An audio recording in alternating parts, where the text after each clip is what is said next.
Welcome to Two Chicks and a Horror Flick, a weekly horror movie review podcast. I'm Tawny Ray. And I'm Felicia Connor. Subscribe to get new episodes every Wednesday. We dive into trivia, drink a little whiskey, and of course, give our no BS opinions. Join our Discord server or message us on social media to talk all things scary. And if you like the show, consider supporting us on Patreon. You can find all these links on our website, twochicksandahorrorflick.com. Thanks for listening. Now let's get scared. Hello, everyone. Welcome to the last episode of 2022, our 2022 year in review episode. Yay. We made it. I feel like we need one of those horrors like you know that when there's like really exciting things at like sporting events and stuff, you know? Sound effects. Again, I'm back to the sound effect machine that we need. Wait, like that. There you go. Thank you. You did it way better. That's exactly what I meant, though. Okay, so let's start with, what are you drinking? Okay, I see you're drinking something healthy. So I should have went. So I was like, do I drink alcohol or not? But since it was the last one, so I have a big jug of water. And then I went with, because we're recording at noon, I went with one of my favorites, Irish coffee. So coffee, Bailey's, Hennessy. There was whipped cream, but now it has dissipated. So that's what I'm drinking. That sounds good. It is yummy. Good. I'm coming off of like what feels like a 7-day long binge drinking situation. Multiple drinks almost every single day for probably a week straight, which is why, yes, I am drinking a green juice. My favorite. I just could not keep going. Yes, I love green juice. And I think we've talked about this before, but I got it. It's from Boise Juice Company, which is a local company. It's called City of Greens, which is what Boise is called. Or actually, I lied. I think it's City of Trees. But close. Yeah. Green trees. Mm-hmm. Trees are green, so I love it. I follow the meal plans, and the different things I'm doing are by Kimberly Snyder, and she has like Saluna Care, and her one thing not her one thing, because I do her probiotics and everything, but I think one of the things she's really, really known for is her glowing green smoothie. Oh, okay. And that recipe became really, really popular. I have one every single morning. So I love green smoothies, and I'm not lucky that nobody in my house does. No one likes it, because I want them to also be healthy, but then there's more for me. Right. I really like it. Yeah.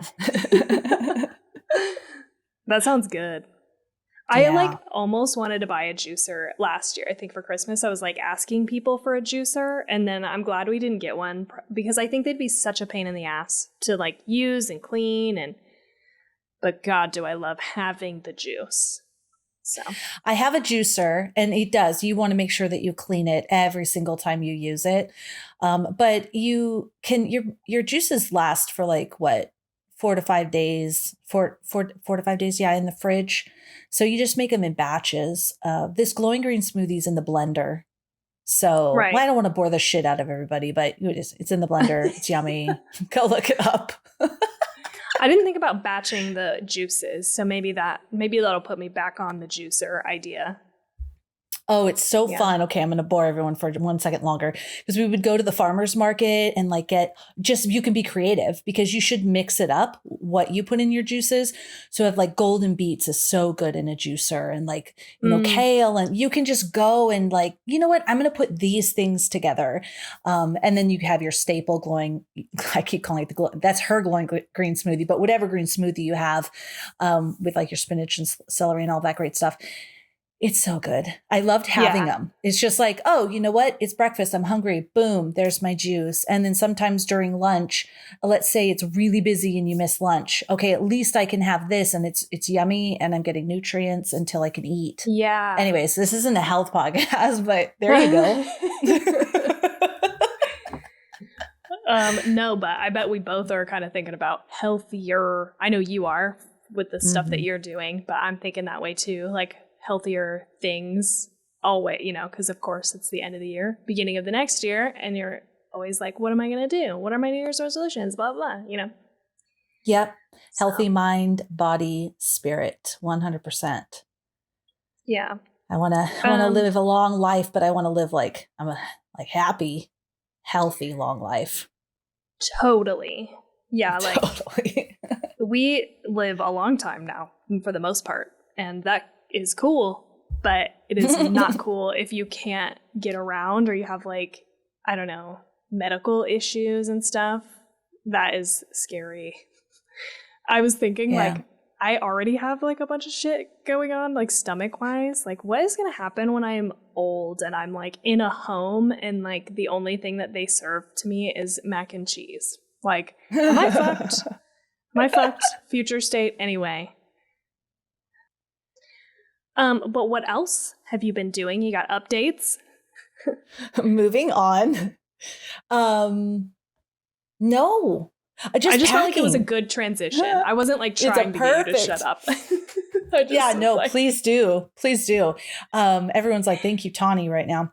No, just packing. We, got through the holidays. My parents just left. It was a really nice time. And we're just packing because we're moving on January 15th. We're also going on that cruise next week. Well, week after next, right? I have one more week and then we're going on a cruise. So. Oh, okay. I forgot. Not next week, but the week after. Shit, yeah, dude, that's second gonna be week. Fun. Yeah. So looking forward to that. How about you? Where are you going? We are going on the cruise that is to Catalina and Mexico. Oh, okay. My cousin's doing a cruise also. Oh, yeah? But she's going to like the Bahamas, I think. Yeah, we looked at that. We're just doing this. I think it's 5-day. But he booked me a massage, a 90-minute massage. And it's 4 hours long, the entire treatment. But like they soak you. I'm so excited for this. Soak you in almond oil and coconut oil. And it gets all within your skin. And then they use these. It's not called pumice, patuspa. I don't even know what it is. I've never heard of this or seen this, but it's like this, looks like a white, it looks like a giant dumpling is what it looks like. But it's packed full of like herbs and coconut oil and moisturizing things. And they like press them into your body at pressure points and then they massage you. The whole experience is 4 hours. And I can't wait, man. Yeah. I can't wait. That's my kind of shit. I'm like, spa, relaxation, massage package. Yes. It was like only a couple hours after we get on the ship. And my husband was like, well, you're going to miss the bon voyage. Like when the ship leaves port, there's a big party up at the pool. And I'm like, I'm not missing anything. Bye. Yep. Yes. No, don't care. I'll say bon voyage on my way in, and then I will go spend 4 hours at the spa. Hell yes, dude. That's awesome. So it's like you're kicking it off with like intense relaxation. That'll be dope. Yes. Yeah, I can't wait. Very what exciting. About you? Well, we just got back from the holidays, seeing my family in Colorado. So, travel and getting home. Today is New Year's Eve that we're recording this. Yes. We were invited to a New Year's Eve party, but I don't know if I want to go. I want to go. I bet it'd be fun. But I feel exhausted from the holidays and, just traveling and stuff in general. And like all the drinking. I'm like, I can't go to a New Year's Eve party. I don't have it within me to go to a New Year's Eve party and not drink. And I am like, I have got to stop the drinking. So I might just hibernate tonight. But what else? I was trying to think. Oh, I watched Scream 5 on the airplane.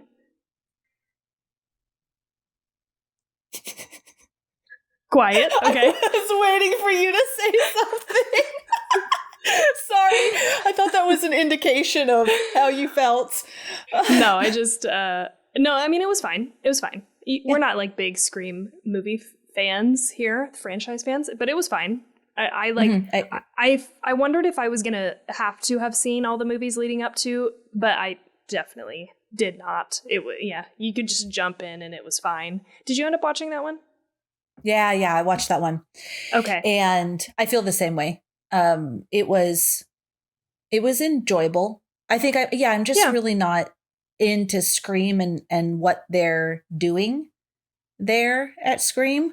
But I know they're trying to make points and the themes that they're going about. But I liked some of the characters. I really liked Jen Ortega.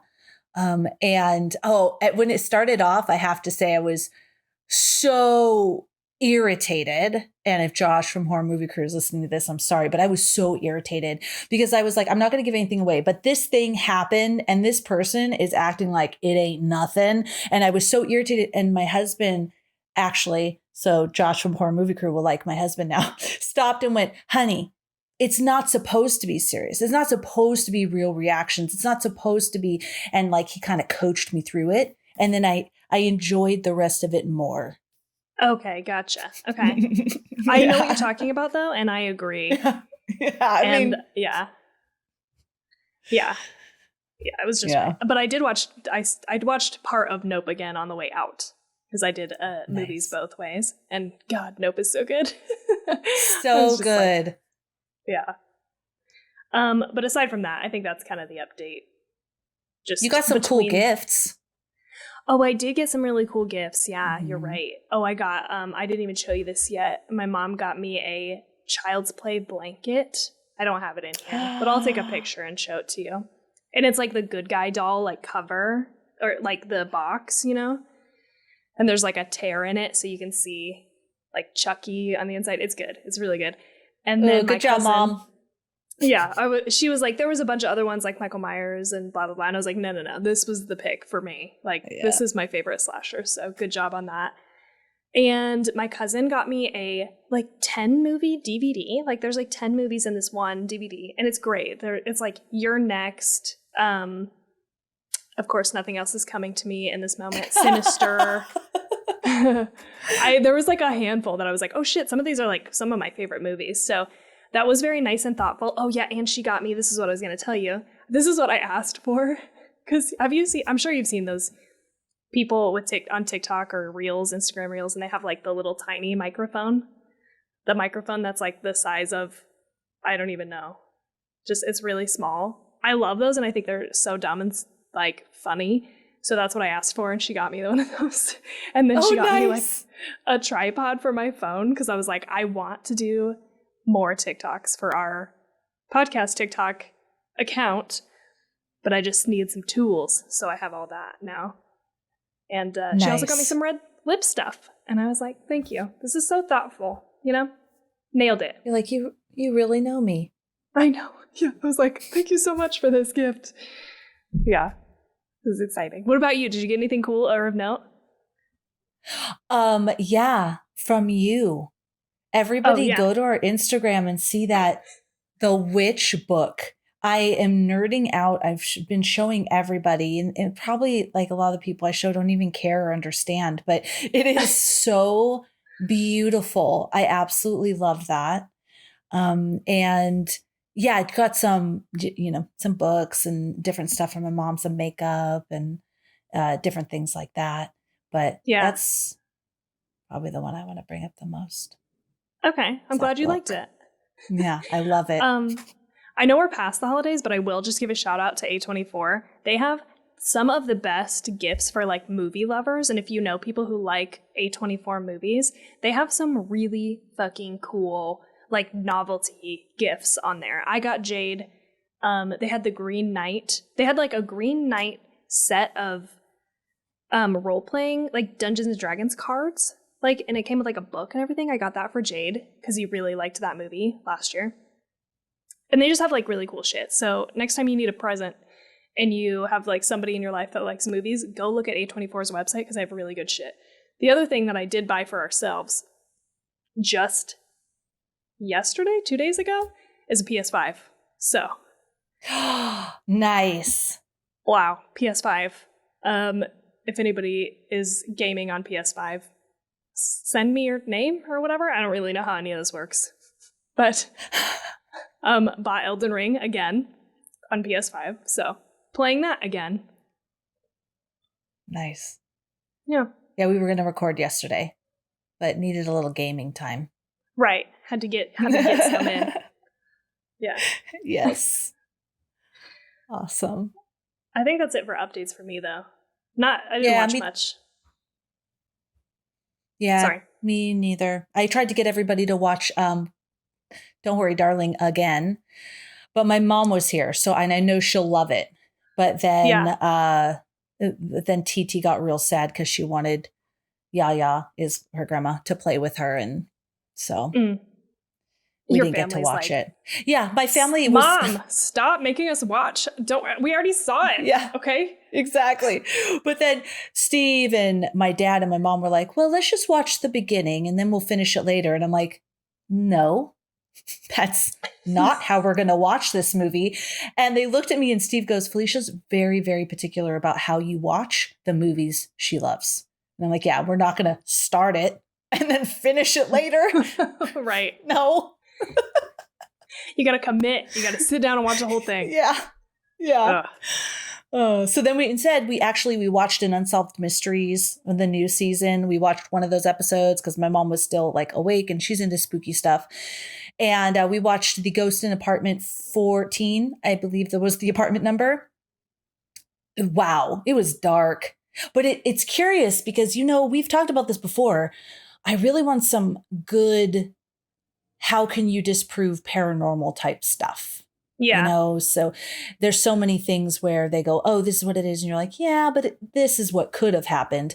With this one, and I won't give anything away, it made me wonder because technically, some of the facts are on file because she did reach out to the police and such. So those reports would be there. And so I found it very curious. It was dark and scary, but I do recommend it. And it was called The Ghost in Apartment 14 this season. Okay. The newest season. Mm-hmm. Yeah, the newest season. I think we've only watched one of the episodes from the newest season. So I'll have to check that out. Because I also like that stuff. Yeah. When it's not like hokey. Yeah, it wasn't hokey, this one. And I challenged Steve. I'm like, so tell me, because he doesn't believe in any of that, how... And he goes, I don't know how, but I know it's not real. I just don't know how. I'm like, okay. Gotcha. Okay, are we ready to talk about just 2022 reflections? Reflecting on how the year was. Yeah, let's do it. Okay. All right. Who wants to go first? I can go first, or you go. I don't know. It doesn't matter. Yeah. You go. Okay. Tell us about your personal stuff.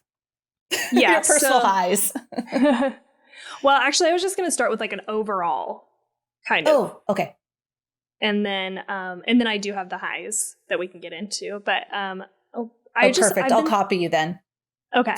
I've just been thinking about like overall, because like last year when we talked about this, first of all, I went back and I read my journal because I like did a little, end of year reflections. I can't remember. This must have been before we recorded or maybe shortly after.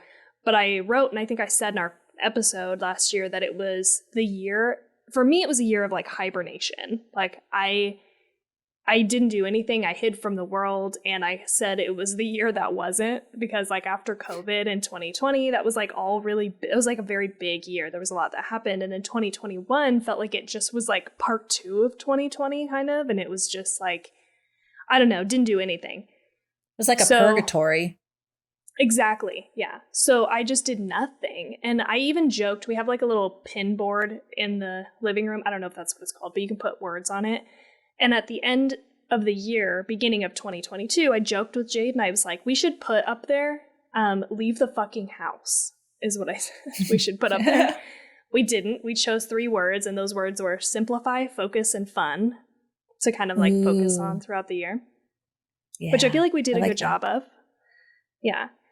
But I really did leave the fucking house a lot. Like if last year for me was a year of hibernation, this year was a year of activity. Like I did a lot. I traveled a lot more than normal. Like we went to New Orleans, Utah, we went to twice, once for a wedding, once for Thanksgiving. You and I met up in Long Beach. We went to, yellow pine, and then we just went to Colorado for, Christmas. So there was like a lot. And then on top of that, I did a lot of shit. Like we went paddleboarding. We got all into paddleboarding this year. I did a bunch of shit with coworkers. We did like a corn maze dinner party. We went to Triangle Park. There was like a 4th of July party that I went to. We went to go see Fortune Feimster. We saw the Boulet Brothers drag show. Like there was like a lot that I feel like I said yes to, kind of. Like, I don't know if you've ever heard of or I don't know, read that book, but Shonda Rhimes wrote a book called Year of Yes. And I read it like a long time ago, but it was really good and interesting. And she basically said that she just said yes to everything. And it was like, it put her way outside of her comfort zone. But she was like really glad that she did it, and it kind of changed her life. And I don't remember specifics, but that's always kind of been in the back of my mind. So I feel like that was this year for me. It's like, I just did a bunch of shit. So that was kind of nice. It was a little exhausting, but it was nice to like get out and do shit after that year-long nothingness purgatory. But that's kind of how like the overall, when I reflect on 2022, that's how it feels. So like, I don't know how you feel about your 2022. Ooh, that was a good one. I should have went first, except I would have started it off wrong because I would have just went into my bullet points. I think my overall, when I think of, I agree with 2021. Did it happen? It was weird. It was just like a long 2020. It was very weird. Yeah. This year, I think for me, if I was to pick a word, a couple words, it would be reflection or introspection. I did a lot of personal growth, spiritual development. That seems like, because when we were looking at these different things, like, oh, what are the podcasts you liked? And what is this and that? I spent a lot of time listening to spiritual leaders like Rebecca Campbell or Eckhart Tolle, taking their courses and just really diving into those readings and really expanding spiritually, but then also looking at, and you know this because I've talked to you about it, what is it that I want to focus on? Because so many things come up and I learn, I love to learn. So I'm constantly like absorbing all of this information, but then I have a lot of things like that yoga teacher training. I literally 90% of it's done. I just have to like do the final 2 things. Why is that sitting there? What is it that I want to do with the podcast? Do we want it to just be a hobby where we're just, we're putting out what we're putting out right now? Or do we want it to be bigger than that? What is it that I want to do? So really trying to focus and then grow spiritually, which also led to me looking at my health and how I'm feeling. And so that's what I would say. Reflection, I guess, and focus is what this year's been all about, because that's what I've spent a lot of time doing. And you know what? Honestly, I feel like there was enough challenges where it really was impactful in my life. So for those of you who do know or don't know, we, my husband and I, we were getting this house built and we were super excited about it. And we were ready to buy it. It took 2 years with all of the holdups with, the delays because of COVID. It took 2 years. And within the last 6 months before being able to close on the house, the interest rates went up. Things changed with my husband's job. A lot of things changed. So we had to walk away from the house. And that was real hard on the whole family. But doing these spiritual practices and reflections on a constant basis, meditating every day and really getting in that space really helped me through it to where we got to a point where we were like, no, you know what, the better decision for our family is to walk away from this house and move on. I feel like we were able to do that in a very healthy and strong way, and not get too caught up in what we lost and what we could have had. And more like, okay, here we are moving on. We're really excited to move into the next chapter. So yeah, I feel like it was a big mishmash of stuff to say. Yeah. Spiritual growth, I guess. Reflection. Well, yeah. And that's what I was going to say from from just kind of talking to you throughout the year. Like it did feel like a year of change for you, and like mostly because of the house stuff, but there were like a lot of phases with that. You know, there was like, we're gonna do it, maybe we shouldn't, we are gonna do it, maybe not, you know, like, oh, now the landscape of the, like, everything is changing with interest rates and maybe even the house price, I don't know, but it just felt like there were a lot of phases of change with that affected you guys, you know. But you're right, I mean, it's like you did a lot of growth to be able to move through those changes and not have it be, you know, like not have it affect you in a super negative way, I guess. Like, obviously it's not ideal. You want to do what you set out to do, but I mean, I just, from hearing you talk about moving into the rental house that you guys are going to next, you're like, you were done with this house that you're in now, and you're like, we just need a change. Like, and you know, plans change sometimes. And you got to just roll with the punches, you know? I love that. Thanks, Tawny. I want you, since you talk to me all the time, next year, I'm going to go, Tawny, what are my 2 words? I love that. Change and growth. I love that because you're absolutely right. Lots of change internally, who I am as a person, externally, what was going on. Yes, I agree. I did, just because you were mentioning it, and for anybody interested, Rebecca Campbell has a visioning process. It's an end of year visioning process. It's a beautiful workbook, and it just asks the questions it asks you. It has you reflect on of the past year and what might need to be ended. You know, like, even if it's still lingering within you, like say the house would be a good example. I need to move past it. I need to end that. That's done. So she walks you through honoring those endings and then envisioning the future. And every morning I have the little workbook that I filled out. Every morning I take a look at it. I spend time in the morning to take a look at it to remind me of what I wanted. It's very spiritual. So it talks about like what is your soul whisper? What is it asking you to do when you really kind of think and just listen to your inner voice? What does it want? What is it yearning for? And it was really cool. So I'm constantly looking at that. If you're interested, you should check that out. It's really good. Yeah, I saw a post from Mel Robbins. Maybe you sent it to me. I don't know. But she posted something on Instagram that was like 5 questions to ask yourself at the end of the year. And I don't remember all of them, but 2 of them were, one was what people, situations, whatever made you feel good, positive this year, and what made you feel bad or negative. And I think that's like, I think that's a good thing to reflect on. I think sometimes we don't pay attention always to the way that we feel, but you can like sense, like when you really listen to yourself and your body, you can feel what feels good and what feels bad to be around, you know? And it's like, yeah, less being around shit that makes you unhappy, more being around shit that makes you happy. Okay, now we want to do, highs. Sorry. Yeah, let's do highs. Sorry, what were you That's what I was going to say. Oh, okay. I was going to say, was I supposed to say my highs? I don't think you said your highs. That's what I was going to say. Yeah, we can flip-flop. Okay, so highs from this year, we did personal, and or podcast. So I did both. I have them kind of separated. I did both. Okay. Oh God, what do we start with? Let's do personal. Okay, yeah. So personal life stuff. That's exactly what I was going to say too.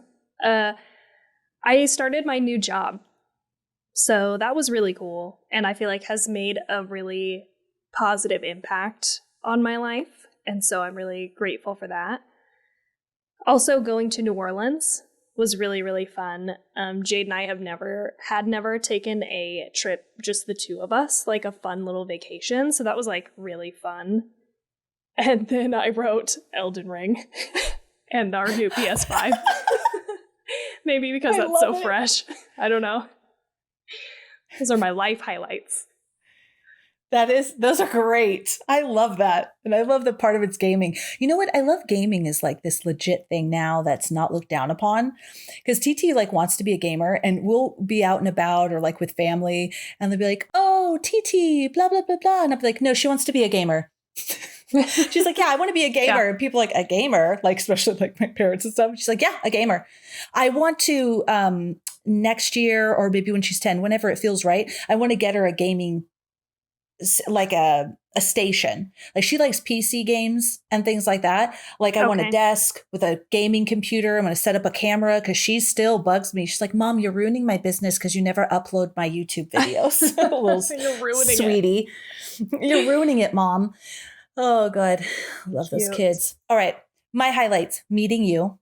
So exciting to meet you in person and hang out with you. I loved that. The Elton John concert. I still feel the same way. It was a total bucket list experience. So I'm so happy. I was telling my parents about it while they were here and I teared up just thinking about it. So very happy about that. We did our first family camping trip.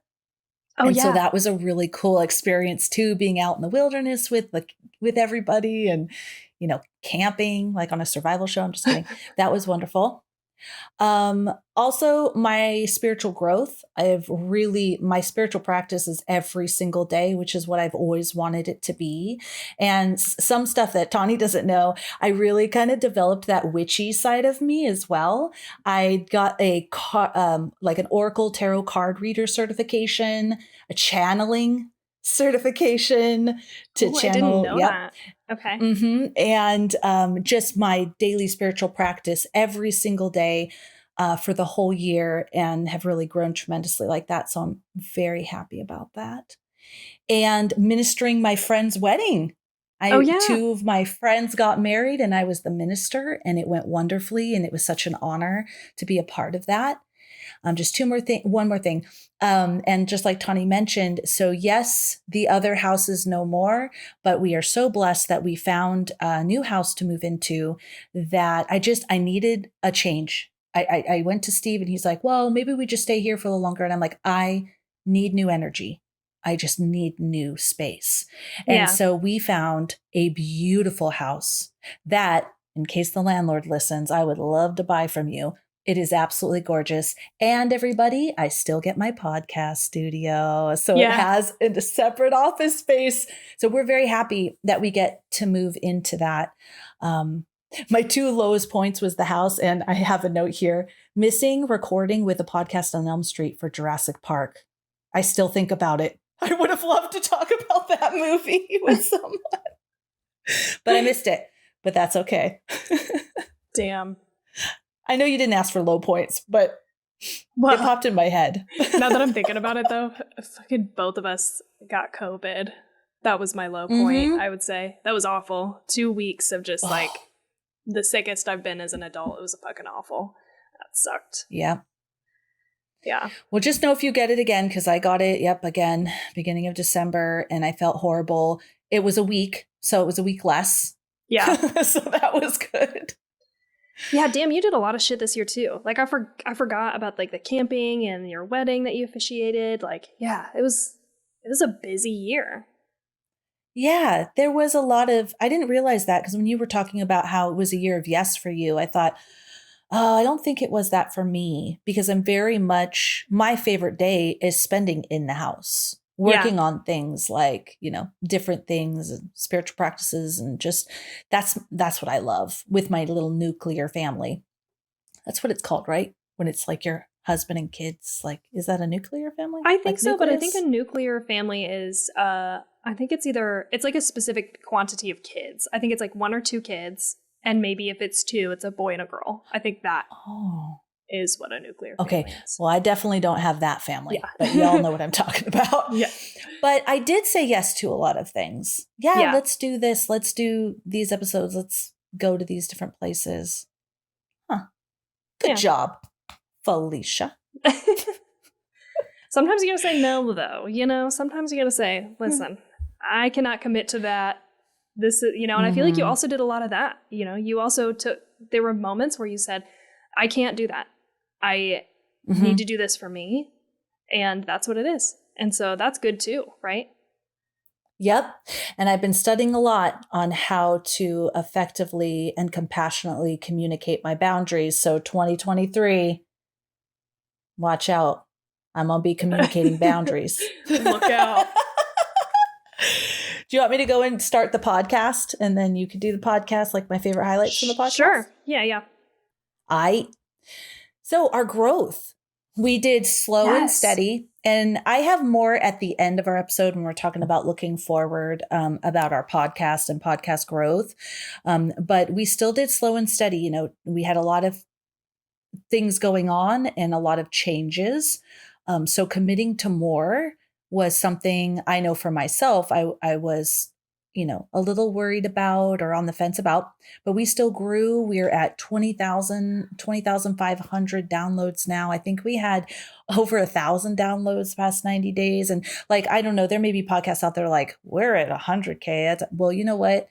All of this is just like, we're so jazzed about every single time these numbers go up. It's such an honor that people like to spend time with us. Yeah. I also loved how many great freaking movies I was introduced to. When I looked back, oh my God, this was the year of Caveat, Martyrs, The Witch, Nope, Angst, Possum, Mother, Haunt. These movies are some of now my all-time favorite movies, and I was introduced to all of them this year. And it's just like one of the best years. Also, we got to rewatch Hereditary. Thank you very much, Tony, because this was an amazing rewatch since we watched it, you know, a few years ago. I only have a couple more things. We had a lot of fun guests. I really enjoyed everybody. We had a podcast on Elm Street for Martyrs, Seth from Horror Movie Crew for Silence of the Lambs, Christine for It Follows, Jade for Pandorum. Jade was so much fun, by the way. I had so much fun on that episode, so please let's have him back. AFOF for The Thing, We Love Horror for Starry Eyes, The Fright Crew for Angst, Paige for My Best Friend's Wedding, BVK for Near Dark. Oh, I'm sorry. Oh my God, I swear I put that in. Okay, My Best Friend's Exorcism. I didn't watch it. So thank God. Very different. The episode that they record, thank God I didn't have to. BVK for Near Dark and Tony for Hereditary. Last but not least, I really enjoyed doing the Stabbies awards. I liked reflecting back on all the specifically 2022 horror movies, because there was a lot of good ones. And I really liked cranking through as many as I could at the last minute, like a true procrastinator, because I just watched so many more movies than I would have. And so I really enjoyed that experience. Awesome. Those are all so good. I did such small lists. Okay. I did like 3 bullet points each for life and podcast. But I love all of that. I agree, just in growth, and I also have a thing later we'll talk about like stats. But yeah, we did grow a lot, so I'm just honorable mentioning that. And then I put meeting in person under the podcast. I should have put it under life, so now I'm retroactively putting that also under life. Found that as something enjoyable in 2022. No, just kidding. Yeah, obviously. That was so fun. We finally got to meet in person. We got to hang out. We went to Long Beach. It was a very short trip. You know, we were there for like a day? A day. Like, a day and a half. Not very long, but very fun.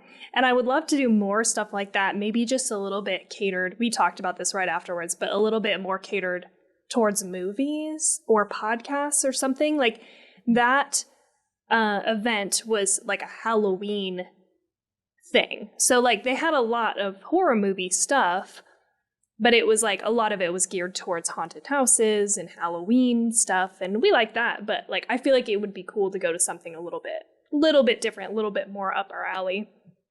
So yeah, that was so much fun.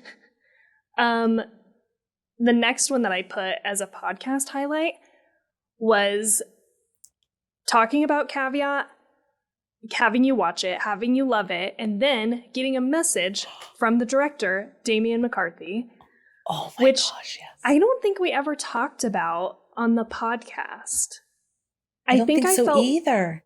Weird about it. Like I was like violating since it was like a private message, but I pulled it up and I can read it. I don't know if that's something that we should do or not. Well, I mean, I mean, I think it was a good. I know. Look how respectful though we are. Of like, I don't know if he wants us to share it. It was really nice though. It wasn't like anything. Yeah, it's not like anything. Not like he gave us his home address or anything like that. So right.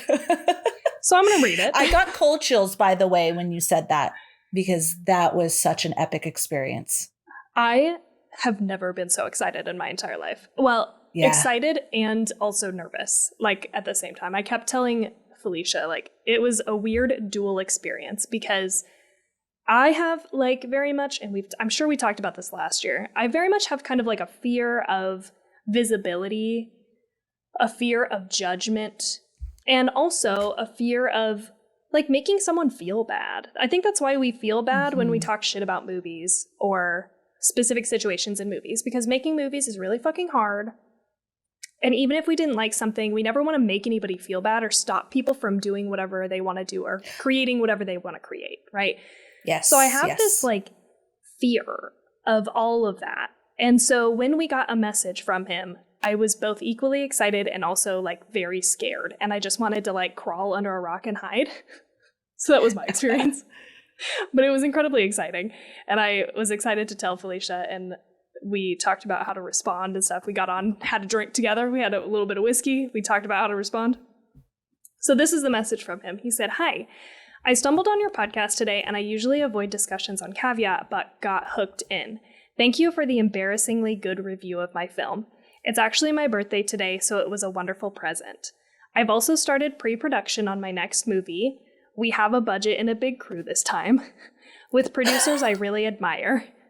So if you liked Caveat, my next should be better." And then there's a little cross fingers emoji. "I'm going to be deep diving into your show as I love podcasts, so consider me a new fan. Also, the Wikipedia budgets and profits are way off. I wish we had that big of a budget. I think at the time I said it was like $250,000 or something was the budget, so it was way lower than that." Sorry, that was my own commentary. Added it in. Now we're back to the message. "But the return worked absolutely fine for everyone, so don't feel too sorry for us. Just in case you're curious, I did a final interview on the film with Moving Pictures, which I think covered it well. Thank you both again. Really appreciated it, Damian." So cool.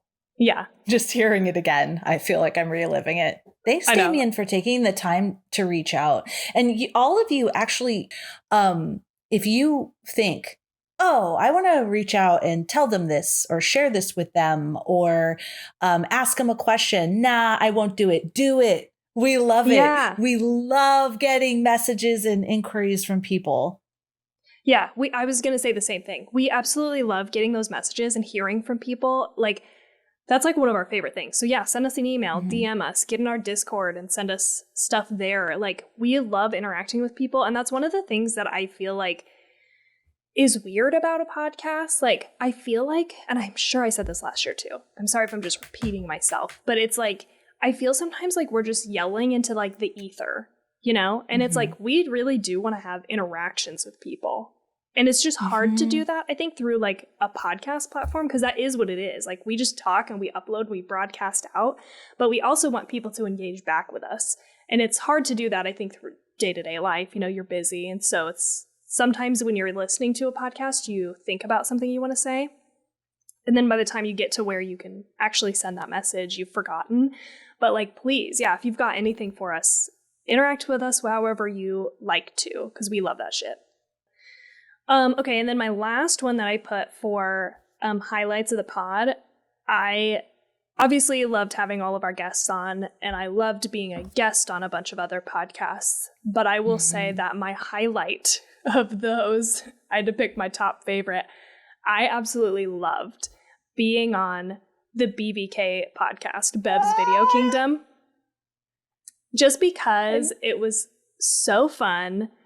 And it was really different than what we are used to doing. Normally, when we are a guest on other people's podcasts or they are a guest on ours, for the most part, almost all of the times, we're just talking about a movie or we're talking about several movies, right?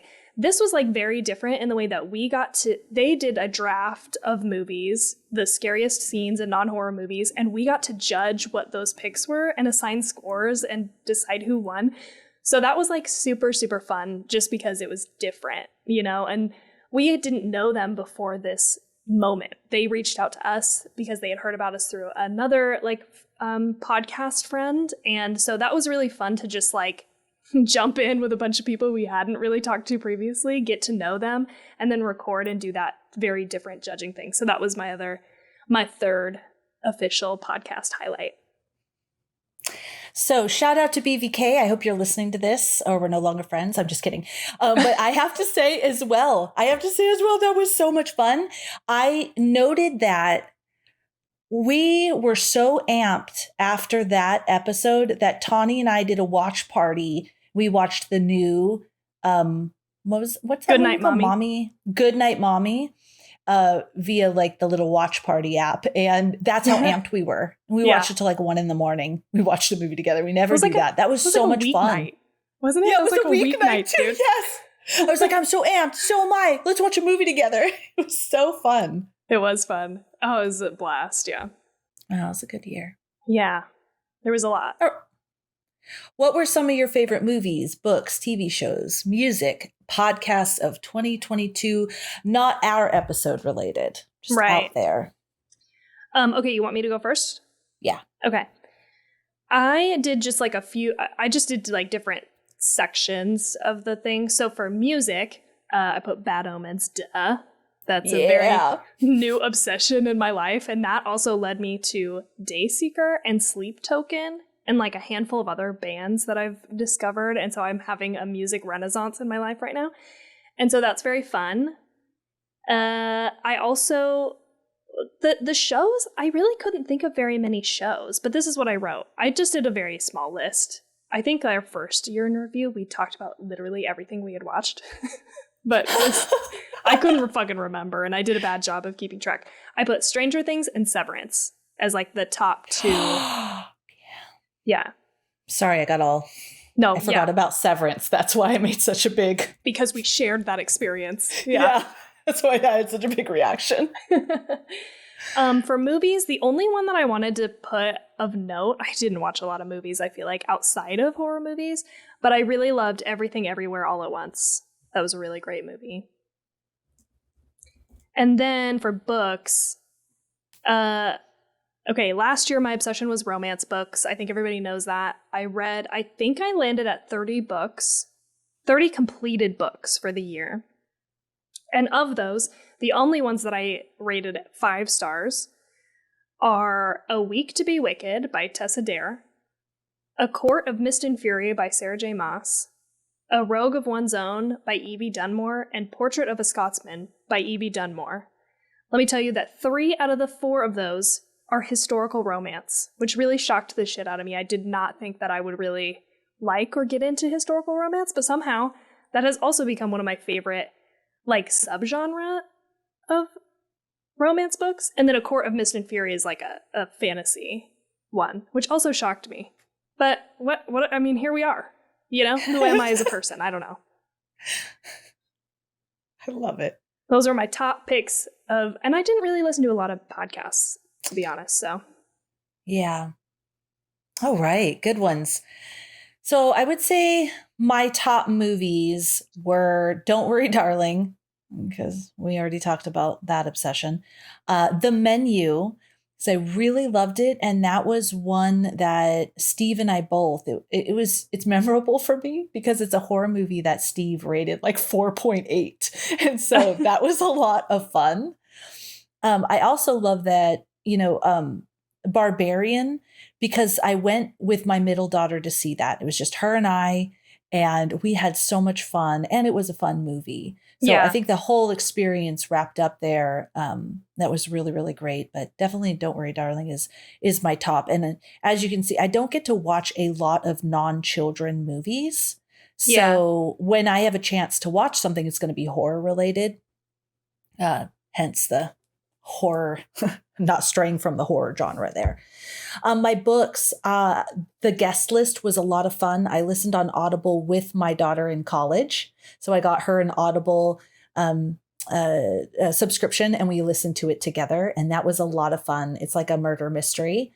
So the guest list, Sweetness of Water, which I was reading for like a year. I finished that one and I loved it and I cried and it was great. So since I finished it in this year. And then Green Lights with Matthew McConaughey. I highly recommend listening to that on Audible because it's like Matthew McConaughey's chilling with you, telling you a story because he's the narrator. And it was really fun. And it was even enlightening. There's things, the way he thinks about things and encourages you to think about things that happen in your life. It was just very inspiring and fun and funny. So loved that. Music. Muse, who I worship, we already talked about that, came out with a new record, Will of the People. I hope they didn't tour this year. I think it's going to be next year and I hope I can go, but Will of the People. And then I have to share this because it's so silly. At work, everyone was sharing their spot. Maybe I shared this. I don't remember. I'm sharing it again. People at work shared their Spotify. You know how it does a year in review for Spotify? Yeah. I have to shout out because it was my top listened to CD, but please, I drop my daughter off at school every day and pick her up.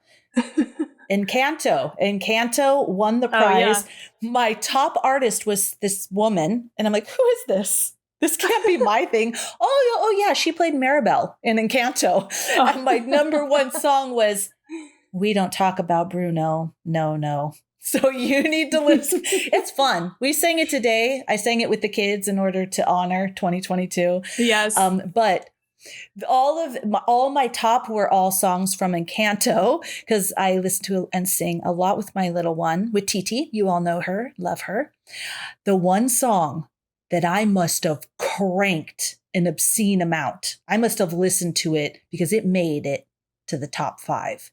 Okay. Was Chateau by DJO. DJO. It's called Chateau. I'm obsessed with that song. DJO, I hope I'm saying it right, is Steve from Stranger Things. He has a band. Or he had a band. What? And when I heard that, I looked him up because me and my daughter are huge Steve fans. We love Eddie. Yeah. We love Steve. And when I heard that, I looked it up and I listened to his whole album. I do like it all.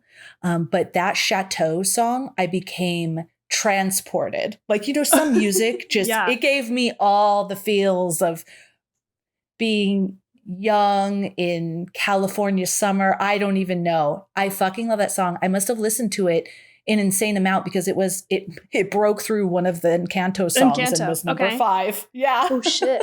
I'm gonna have to listen to this. I don't know if I've heard it. I mean, I can't think of how I would have, but what an interesting tie-in. Okay.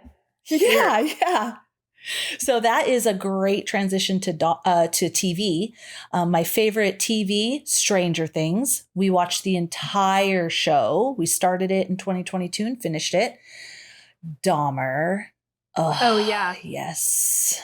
And my introduction to my new love, Evan Peters. Yes. Yellowstone, of course. Right. Ranch Life. We forgot about Ranch Life, dude. Yeah. Hashtag Ranch Life. That was huge. My parents were here and they're like, no, we've never seen Yellowstone. It looks boring. We're like, it's not boring. We were going on and on about it. And I'm like, this is how obsessed we are. I went into my closet. I came out in my new, beautiful, expensive cowboy hat, my cowgirl boots. They're like, oh shit. And I'm like, yeah. Wednesday, we finished that and that was a lot of fun. And I like it that it's horror and I could watch it with my little one. She loves Wednesday now. She wants to be on the podcast to talk about it. Thank you. And of course, Tawny talked about it, Severance. I'm almost done. My podcast, that chapter is always reigning number 1. I love you, Michael O. I love your show. I know it gets depressing and hard to, work on and deliver a show like that. That's always talking about true crime. I know he takes breaks sometimes and just you are so fucking excellent at what you do. So please keep doing what you do. Also Above the Noise with Just went right out of my head. I could picture Russell Brand. Write or Die. So write as in like writing. Write or Die. That's a really fun podcast, guys, for any writers out there. Really, really great. And then I'm hugely into CBC podcasts. They do a lot of true crime and different things like that. I love it. They're based in Canada. I've listened to almost all of their things. This year I listened to The Next Call and Cooper Island. Really, really good. And then the last but not least, I mentioned Rebecca Campbell, and she has like an online community that you can join, and like a membership. And I listen to all her content in the Sanctuary, but I believe in 2023, she's coming with a podcast. So just waiting for that. Okay. Whew. Thank God Tawny had 3, because I was in the Sharon mood. Yeah. Well, you did a lot of stuff too, like in terms of like listening to books. Like, I mean, I read a lot, but all my shit is the same. You know, like I have only read romance books, and I did not listen to any podcast stuff. So I feel like you kind of do a lot more varied stuff than I do, if that makes sense, you know? Yeah, just all locked up in my house. I create a little nest in the corner of the sofa, and I do my stuff. Right. I'm paddleboarding. Okay. Yeah. You're active, you're out there, you're meeting people, and I'm in my nest. I might have to nest it up a little bit again this year. Like, I may have swung the pendulum a little too far, and I might have to do some mini hibernations. I don't know.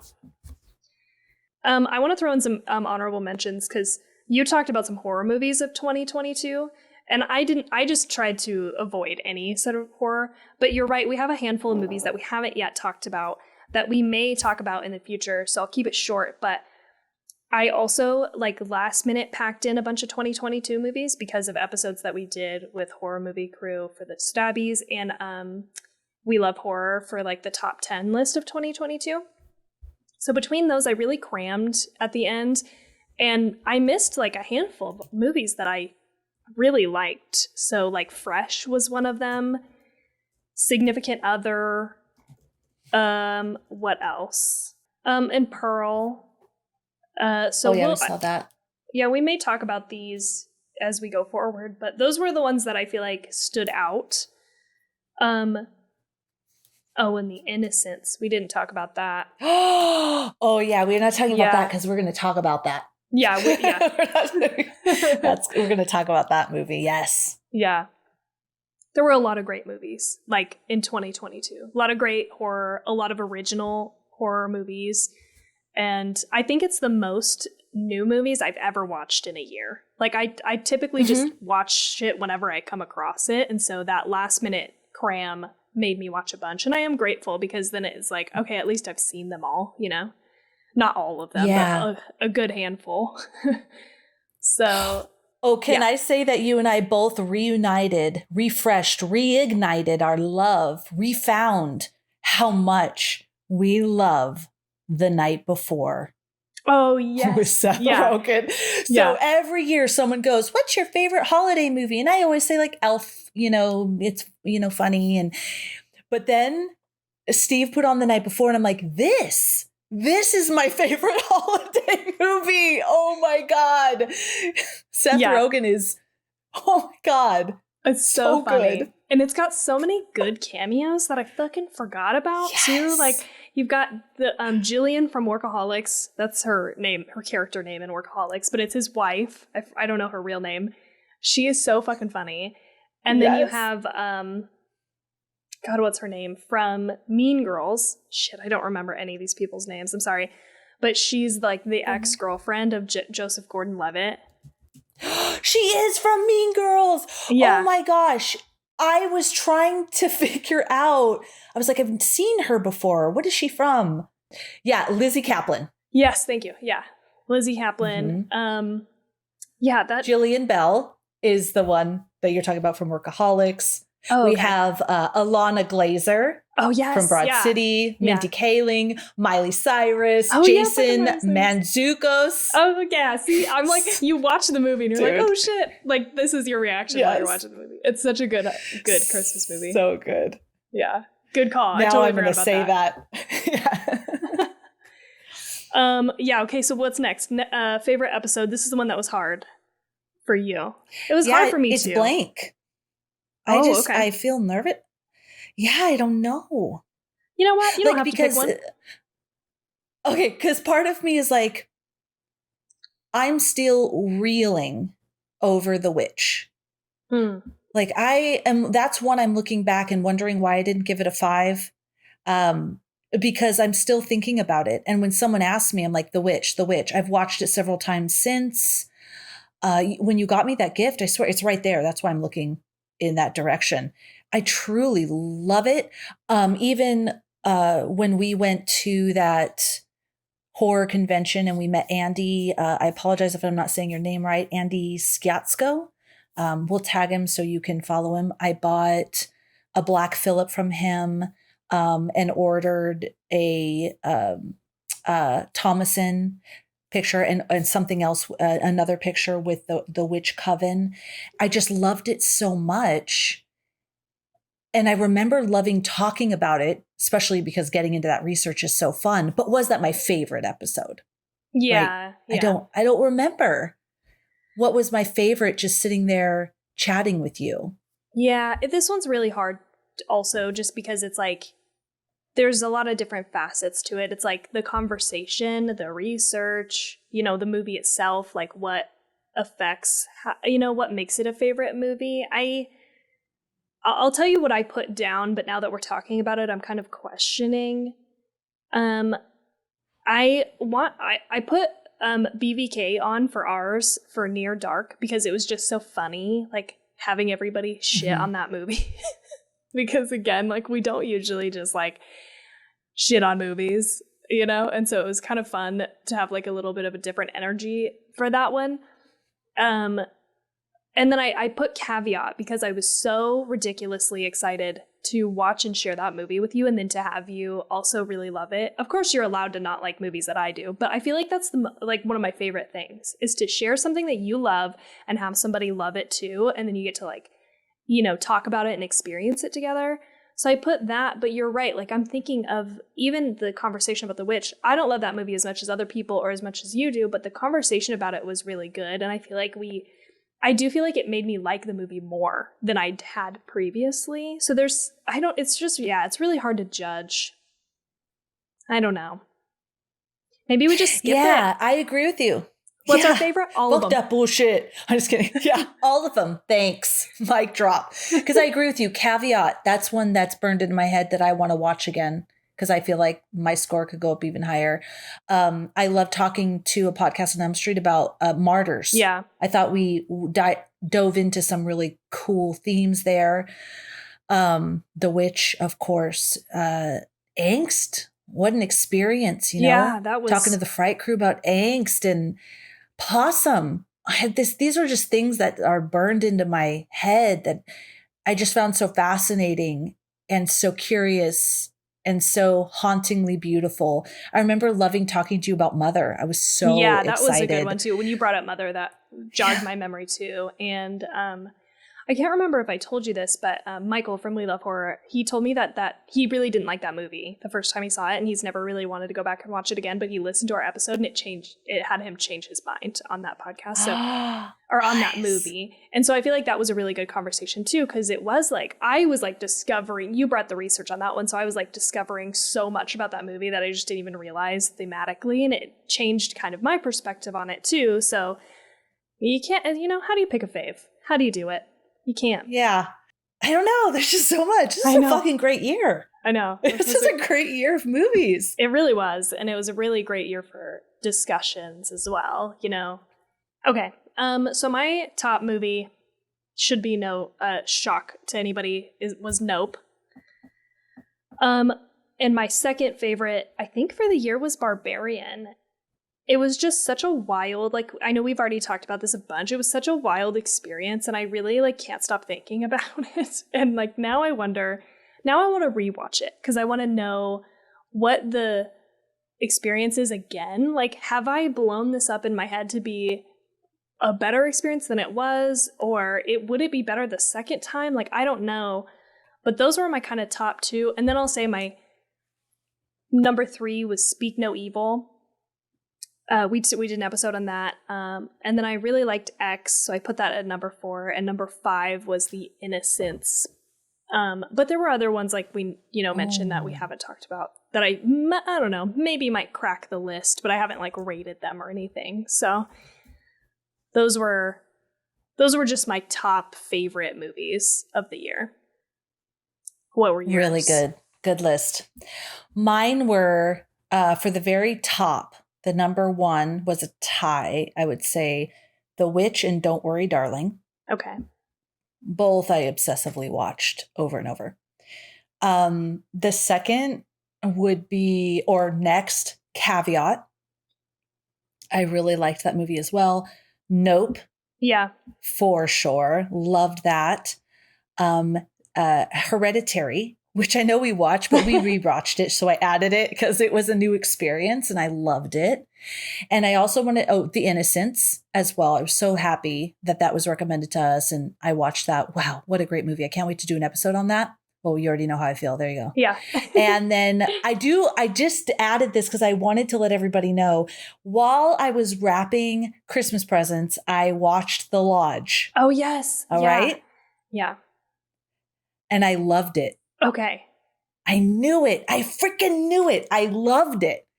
It was so good. I don't know what was going on in my head.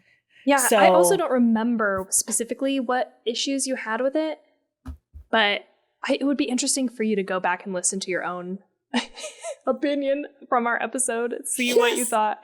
But I'm so fucking glad that you liked it.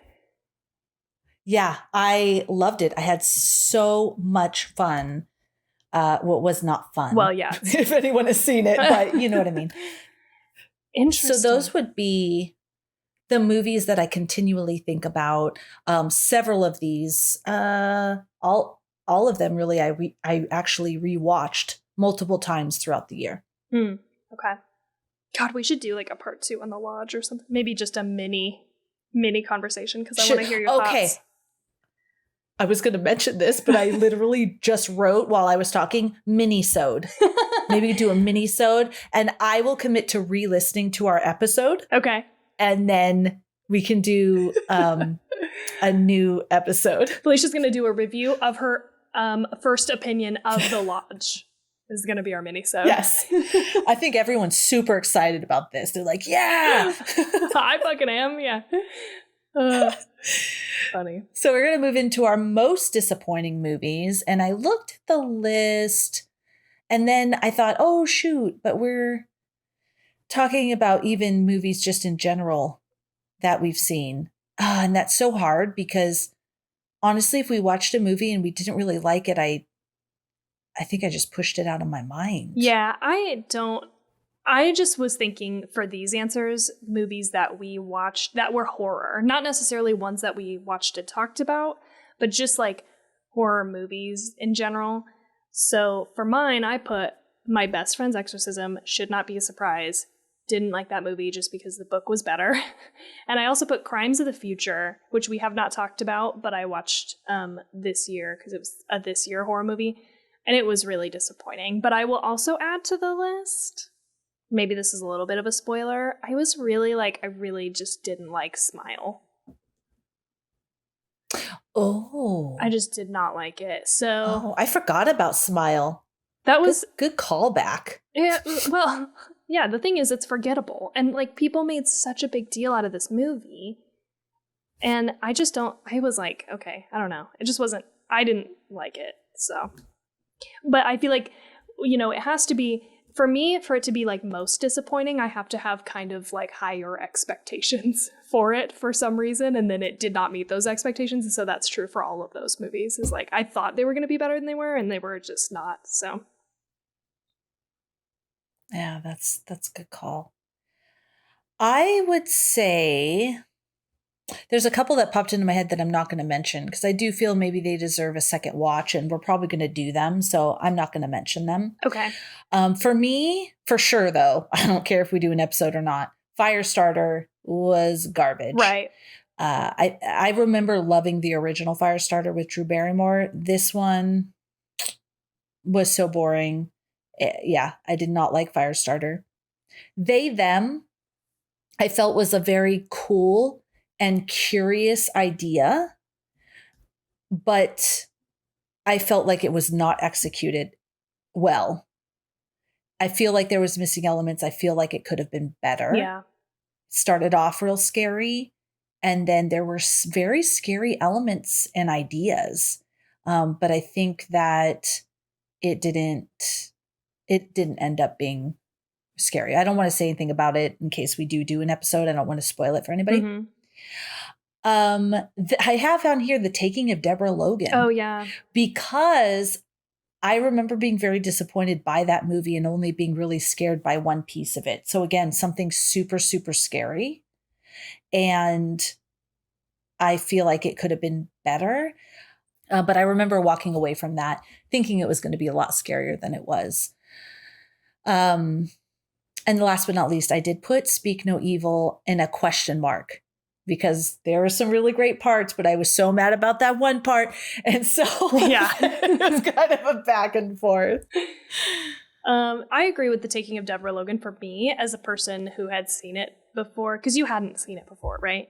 Mm-mm. Yeah, I remember it being a lot better than it was rewatching the second time. So like I had, that was I disappointed myself. But so I agree. Like the idea was good, but yeah. Okay, are we ready to move on to podcast stats? Yeah. Okay, got some interesting shit. I always like looking at this. Okay, so first we're going to hit the top 5 averages from this year. Number 1 with the highest score is Hereditary with a 5. Full 5. These are our averages. And this is with guests. So the one thing that I found was interesting is this was our only 5 of the year. And this is a repeat, right? Like, because we did Hereditary our first episode, our first movie episode.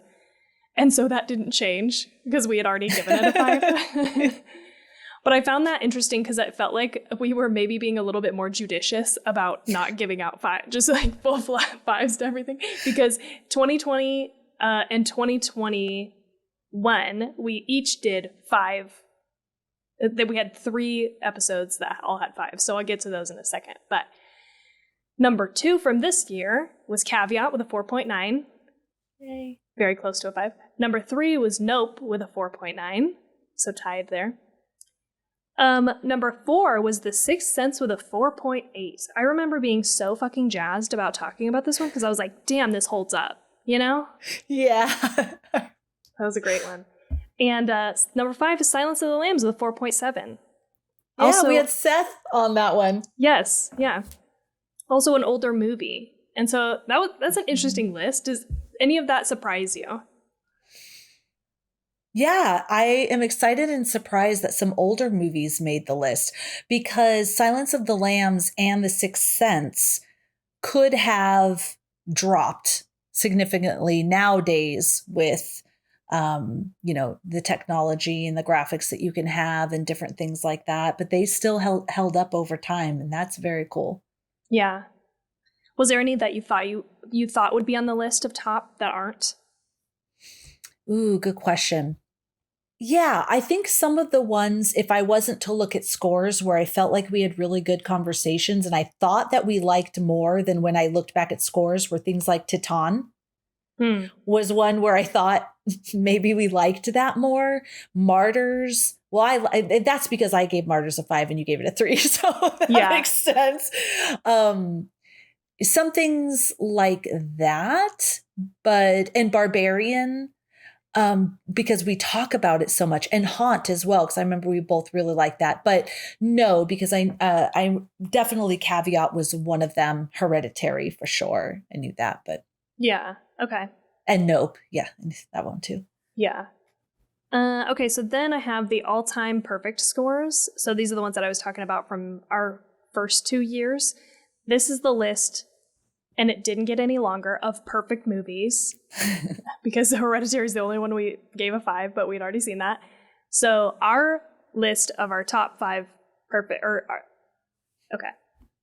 They are Black Christmas, Antichrist, Hereditary, obviously, Audition, Parasite, and It. Boom. I still agree. That's a great list, yeah? All of those, when I stack movies up against them, makes me feel real confident about that top perfect movie list. Me too.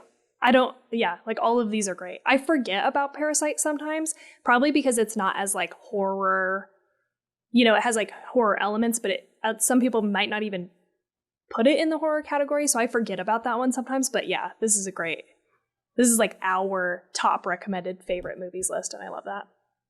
Yeah. Parasite. That's one that surprises me. If you were to ask me, you didn't, but I'm going to pretend you said, is there any on that list that surprises you? Parasite.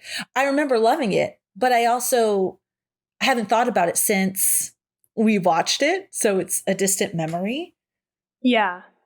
I think about it when it comes up in conversation. But again, I just don't think I think of it because it's not like a true, pure horror movie, I guess. But God. Yeah. I mean, I think it is, but. Yeah. Wow. So then we have the bottom 5 average. These are the fucking not good ones. I love this. Coming in at number 1 for lowest. So now I'm going to go lowest to highest. Halloween 3 with a 1. That was my doing. It was so fun though. Dude, that episode was fun. It was fun. Yeah. It was a fun episode. I almost mentioned it when we were talking about favorite episodes earlier. Because it was fun to kind of shit on it. Also shit on this, though. Number 2 with a 1.9 is Near Dark. That was our episode with BVK. Number 3 is My Best Friend's Exorcism with a 1.9 also. I did that one with Paige. 4 is Terrifier 2, our last episode, with a 2.1. And then Texas Chainsaw Massacre 2022 with a 2.3. We forget about that one, but we did do that this year.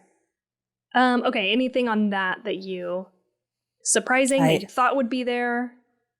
Hello, Tawny. I'm not surprised. I'm not surprised and agree with that list.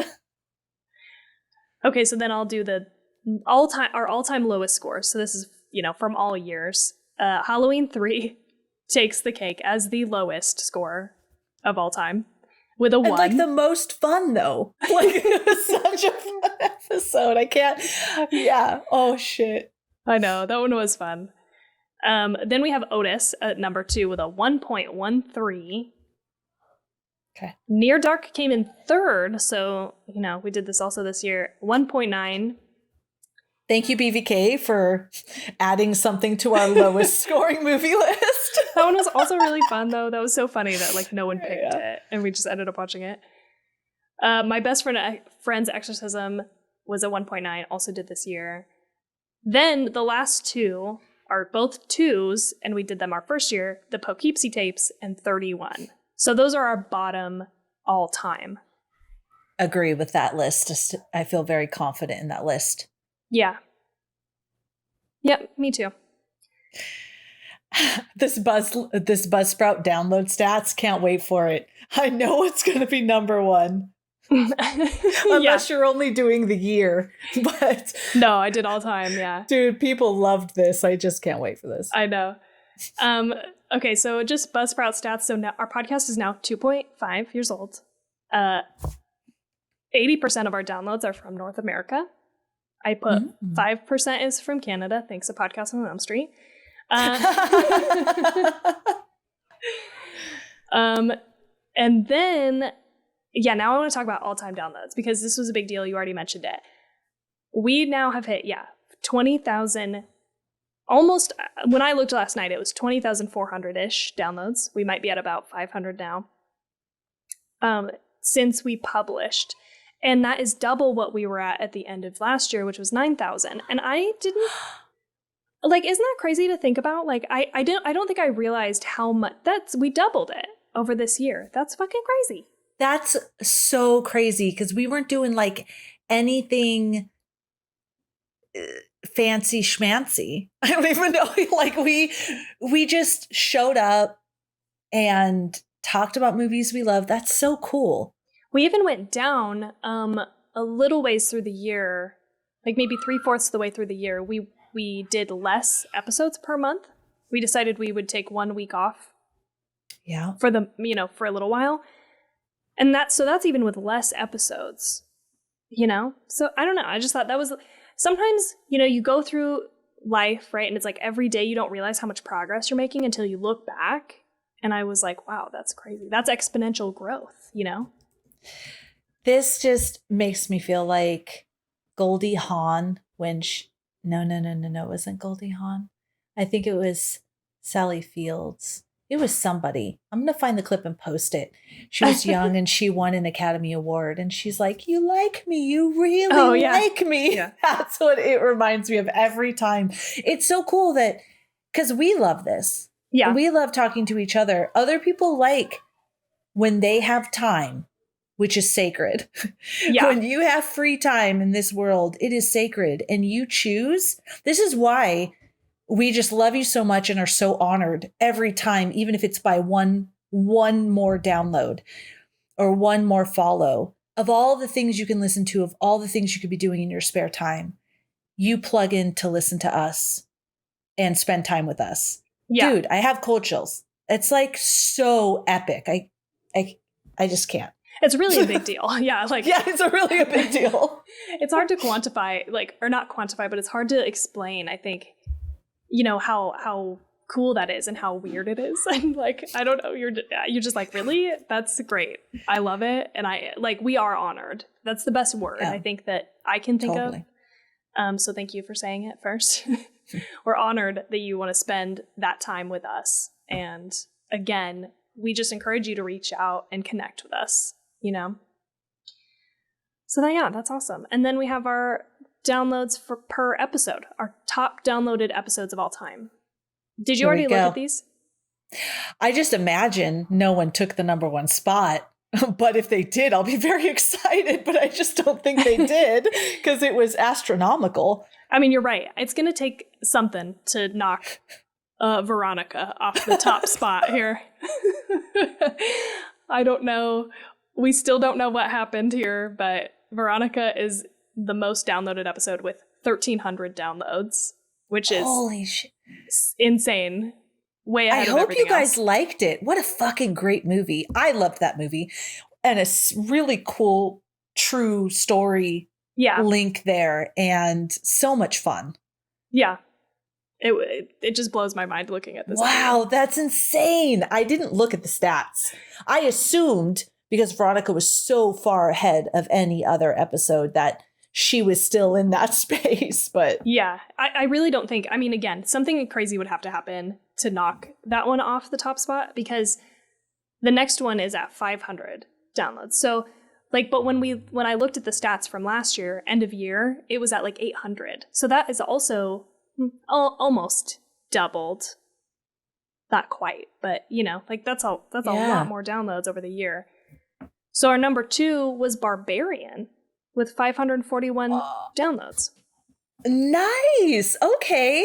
Oh, that's cool. I know, that surprised me, but I also thought, at the time that we went and saw it and did an episode on it, we did it right after it came out. And so I think a lot of people were watching this movie and not a lot of people covered it, because I don't remember seeing other podcasts cover it. So I think that's why that one came in second.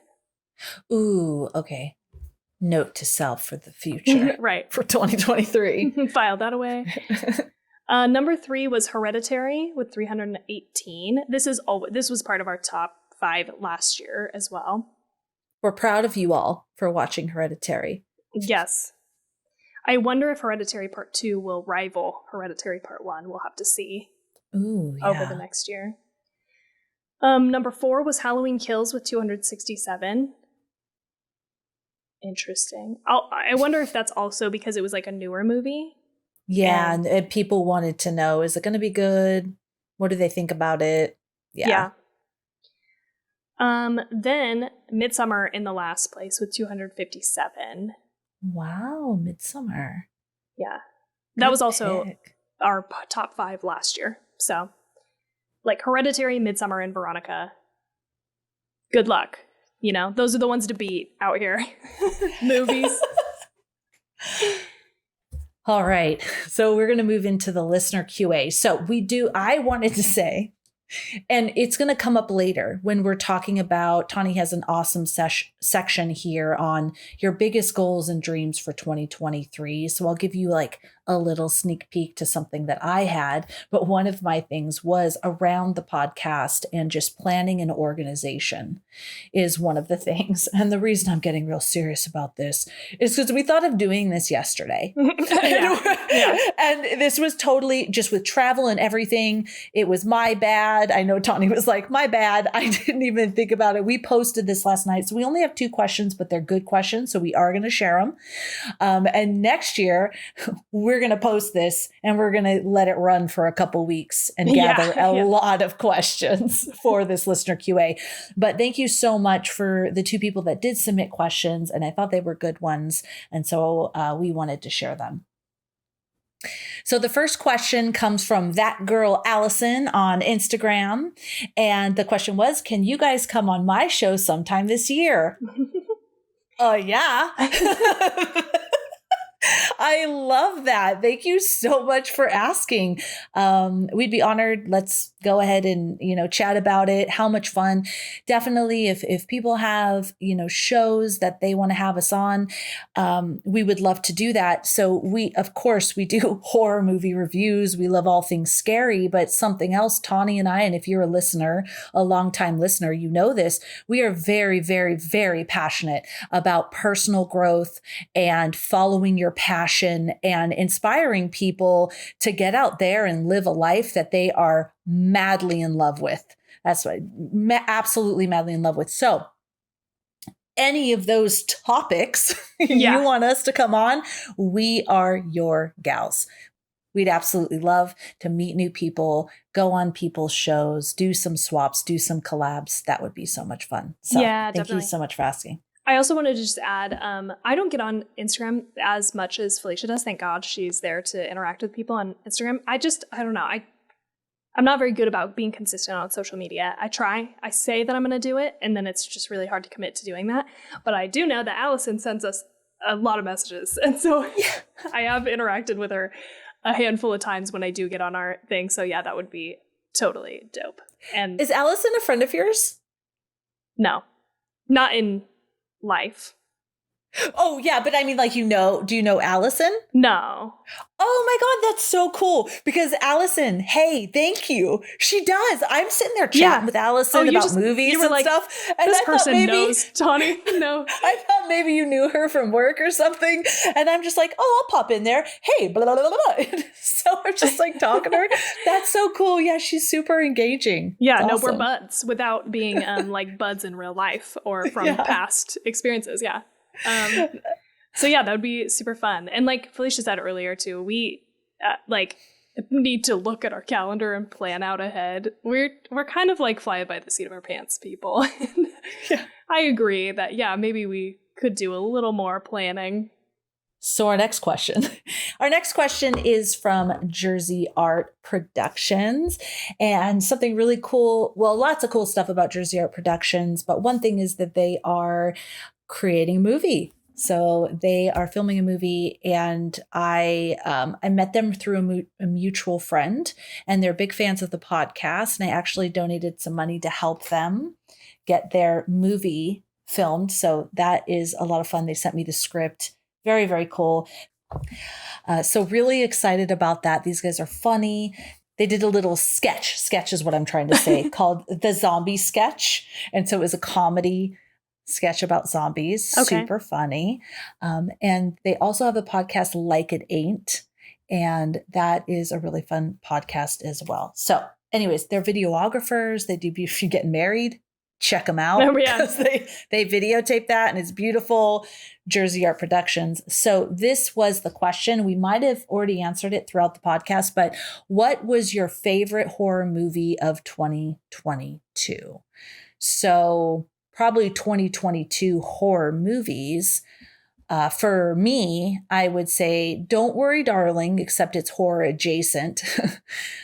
Nope and The Menu. Those would be my favorite 2022 horror movies. How about you, Tani? Yeah, I also said Nope. I think Nope just takes the cake. I liked other ones, but I'd have to put that as my number one. Great questions. Thank you so much. You too, Allison, Jersey Art. Thanks. If you didn't ask those questions, we wouldn't have had this section. Yeah. Yeah, like Felicia said, we'll have to plan out ahead of time next time. But, shit happens. So, you just got to roll with it. Like we were saying in the beginning, plans don't always get made. Okay. And sometimes you got to roll with no plan. All right. Exactly. Which is the perfecto transition to looking ahead to 2023. I'm going to let you go first, Tawny. What are your biggest goals and dreams for 2023? I mean, are we doing like personal and podcast here? I did both. Okay. I did a couple personal ones, but the majority I did were podcasts. Okay. I think I kept mine like kind of high level too. So the first thing that I wrote that I already talked about is I do want to like do more TikTok stuff. I think it'd be fun to do little TikTok videos, and I have my stupid fucking mic now that I can speak into and a tripod to hold it and stuff. I think that would be really fun. And it's like there's a lot of activity happening on TikTok, I feel like. I also wrote down, I would love to hit 50K downloads. I was like, listen, we doubled it this year. Why not next year? 50K. Yeah. And then I agree with the being more not productive, but more planning a little bit more. I know we've already talked about that a few times, but I didn't put that on my list, but I just agree with it. And then for personal, but I might change my list as I hear yours, with the podcast stuff. For personal, my only fucking goal right now is to buy a house. Like, I just want to buy a fucking house. And you know this, and I've been talking about it for years. I've been talking about this for years and years, since before we even moved here. The last 6-7 years of my life, I've wanted to buy a house. And it's a very frustrating goal. I've already talked about it on the podcast, I'm sure, at some point. It's just like so hard and so big. It's such a big goal. Aside from that, though, like I feel a little, I think part of the reason why buying a house is hard, I'm going to get like really philosophical, I guess, or like woo-woo here. We actually went out for a party. We went to like hang out with some friends that got engaged to just like celebrate their engagement a couple nights ago. And Paige and I were talking to our friend about manifesting. And I realized that I haven't really manifested much in the last like couple years. I think because I don't know what I want to do. And so that's part of it, right? Is that you have to kind of like know where you want to go, and you don't have to be so specific that you aren't open to other opportunities. But like, I think I'm so not sure of what I want to do that it's really hard to feel like I have a direction, So I want to feel like I have a direction, and I want to buy a house. But where do I want to buy that house is the thing that I'm unsure about. It's like, do we move? Do we stay here?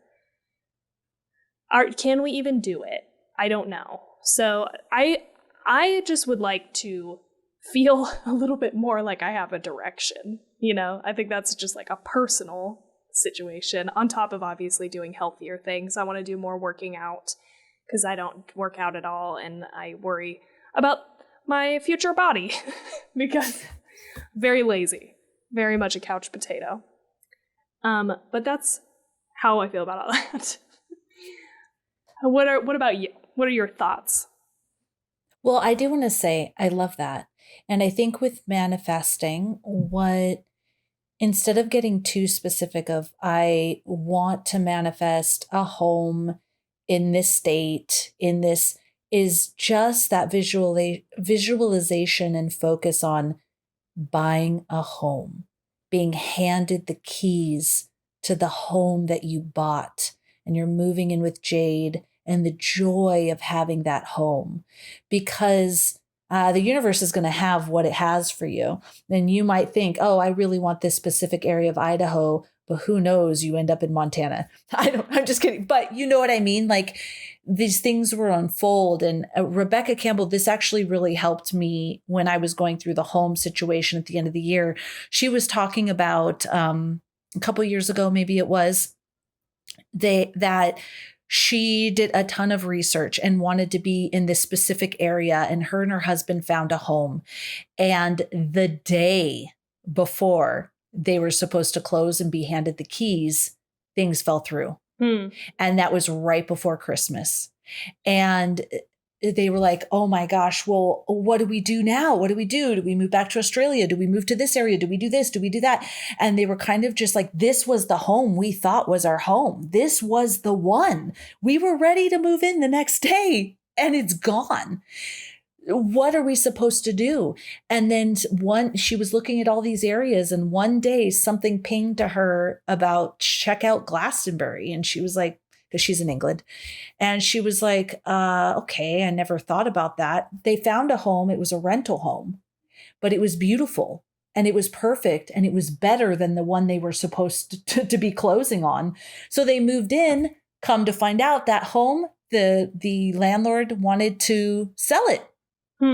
They bought it. Yeah. And she never would have thought that she was going to be there. It never crossed her mind, but just allowed to float. Ultimately, she did manifest the perfect home that she wanted to live in, but it just didn't have all the other specifications that she thought were required for that home. Yeah. This is the thing that I think is tricky, because it's like, on one hand, you want to be specific, and maybe it is about like the feelings and stuff, but I also don't, but you know, then there's the taking action portion. And it's like, I think the committing to looking to searching here in this state, like I feel like I have preferences on where we could be, but I'm open to wherever, you know, I mean, city wise and stuff.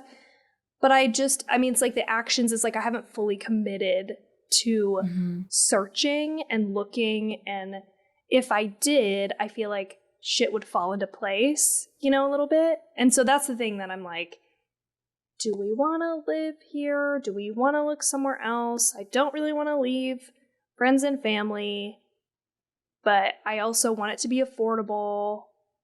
And so it's like I'm constantly in this like state of, you know, indecisiveness. No movement, you know? I think you got it right there, the action. So you don't want to be you want to be super specific on the feeling. You had it right there. Another certification I did was a manifestation coach. So maybe some of this will come through for some of you, maybe not. But the feeling, what does it feel like when you're moving into that home? What is the feeling of the neighborhood? And you're going to visualize stuff that, you know, it may be a neighborhood that you never see, but what is it? It's lush and green, maybe, or is it a desert? Whatever. Yeah. But the feeling of moving into the home, how's the space? Like you have your own podcast studio, maybe that's something, but you're visualizing this. And that is what you're pulling towards you. And then you listen to, guys, I'm going to get woohoo. You listen to your intuition, your inner whisper. Dude, it's there. Whether you believe me or not, that shit knows what's going on. It's fucking in there right now. You don't need anything else. You don't need anyone else. Any other inspirational person that's inspiring you is inspiring you to listen to that fucking voice that's inside of you right now. So if you just listen, Tawny, you might think, I really want to stay in this area of Idaho. And you're looking, notice when you're getting blocks, you're not finding anything. This isn't going through. The universe is going to be sending you blocks, and that's going to prompt you to go, okay, maybe I expand the area I want to look at. Be really open to messages that are coming to you. Like, is it an email that there's this house, or do you hear something about a market that's really hot, or whatever it is, and be open to looking at those things, which I know you are. And then just getting those hits and being very cognizant. And if you decide, oh my God, I want to live in this one neighborhood, this is the place I want to be, then maybe it's going to take a little longer to get there. But now you're like, that's what I want to do. And then you start moving towards that. So there's a little inspiration there for anyone listening. Hopefully I inspired you too, or you might be like, Felicia, shut the fuck up. No, I think you're right. No, I think you're right. I think you're right. And I think the blocking is something that it has come up. And I think, I don't know, this is like a whole larger conversation, like the whole buying a house thing. You know, you've known me now for several years. is like energetically like a very tumultuous thing. And it's like, I don't want to be creating a problem for myself where like it doesn't need to be. So I'm trying to be like a little hands off, but you kind of like can't really be that fucking hands off when you're trying to buy a goddamn house, because you got to go look at, you got to search, you got to look at them, you got to go look at them, you know, you got to like put in an offer. So there's like a lot of action steps that need to happen. And it's just like, oh yeah, maybe I should just pay attention. Maybe it's just not the time. I don't know. Maybe I'm really. And when you feel this. that though, when you're like, I'm going to put an offer and it doesn't work, and this is hard, believe me, I know, and you know, I know, because we just experienced it. And you put something in and you're all in for this and it doesn't work out, just really trusting, okay, I thought this was the one, but there's going to be something else. Yeah. Like this new house we're moving into that we're just renting. Maybe there's something that's really going to be amazing here. Maybe there's a family we're going to meet. Maybe my children are going to have lifetime friends they're going to meet that are within this neighborhood. And that's why we're being drawn to this one, even though we look and go, this is what, you know, what we were really hoping for. There's some other bigger picture. I'm just going to say something really quick. There's a couple times in my life where this really hit me hard, this particular topic. The second one was the house that I already talked about, where I put all my energy. I went 2 years of it'll work out. It's meant to be. Yeah. It's meant to be. And I put all my energy and visualization into it. It did not work out. However, I did find a house. It wasn't the one we bought that I am so excited to move into. And I absolutely, like, if we enjoy living here, am daydreaming, maybe one day they want to sell us this house. Right. It is a beautiful house. So there is a home we're moving into. It just wasn't what I thought. The first time was when my oldest daughter was a tiny baby infant, and her dad was holding her and he fell asleep. She was 17 days old and she fell off of his chest and she had a skull fracture. And I remember we were in the NICU and they were like, okay, we're going to take x-rays and we're going to see if she has a skull fracture. And I prayed and I prayed, please don't have a skull fracture. Please don't have a skull fracture. They came back. She has a skull fracture. Okay. So now we're going to check if it's depressed, because if it's a depressed skull fracture, it'll be pressing into her brain.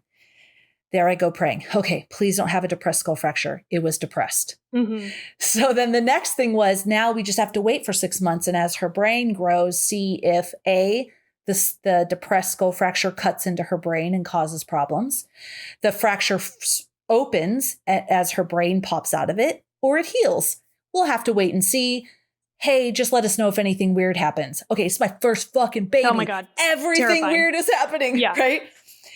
I really lost a lot of faith in that. Yeah. It was like, no matter what I hope for or pray for is not going to come true if it's not what's meant to be. Long term, 6-month checkup, they couldn't even find the fracture. Yeah. Super long term, she's getting straight A's in college. She's going to be an accountant. She's wicked smart, happy, and healthy.